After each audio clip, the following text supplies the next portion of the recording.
Alors c'est pas une charte, c'est une Oui, c'est réglementation. une réglementation, pardon. Un C'est arrêté pardon. préfectoral qui vient d'être publié et qui tient compte d'un processus on va dire de négociation, en tout cas de concertation qui a lieu entre tous les acteurs de ce sujet, les scientifiques, les associations, les professionnels de la mer et bien sûr les services de l'État qui ont dialogué pendant plusieurs mois pour établir un compromis entre les intérêts des uns et des autres. Bien sûr, le rôle de Globis en tant qu'association scientifique d'études et de protection des cétacés, ça a été d'insister sur la vulnérabilité de certaines espèces et de certaines populations ici à La Réunion, les mers et les baleineaux, les grands dauphins de l'Indo-Pacifique dans la baie de Saint-Paul, les dauphins lombec qui sont au repos devant l'Ermitage. Ce sont des populations qui sont extrêmement ciblées par les activités d'observation et qui, d'une certaine façon, ne peuvent plus supporter la pression touristique qui leur est mise. Donc il faut trouver des solutions ensemble pour que cette pression anthropique, humaine, diminue sur ces espèces, parce que sinon elles risquent tout simplement d'en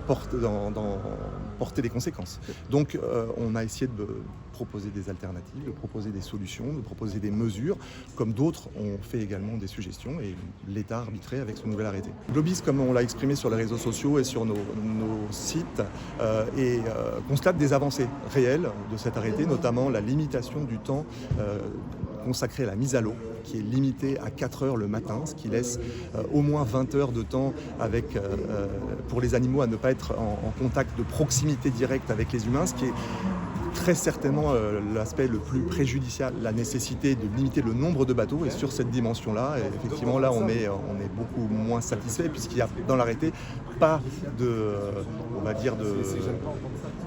mesures qui permettent de limiter et le nombre de bateaux et le nombre de rotations, sachant que la pratique du bateau plus la pratique de la mise à l'eau sont cumulatives et génèrent à elles deux des perturbations qui sont continuelles sur certaines populations vulnérables.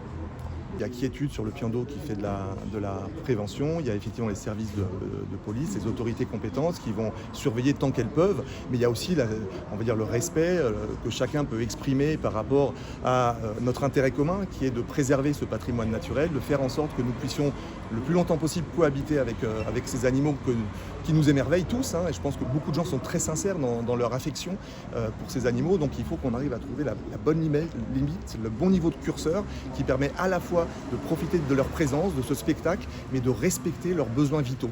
Donc il y a des avancées, on les salue, et puis il y a des points qui sont un peu encore à discuter, à faire progresser dans les années à venir, mais en concertation avec tout le monde toujours. Il ne s'agit pas d'imposer une vision unique, celle des animaux, ou l'autre, celle, je dirais, de l'activité économique, mais c'est de trouver les meilleurs compromis possibles.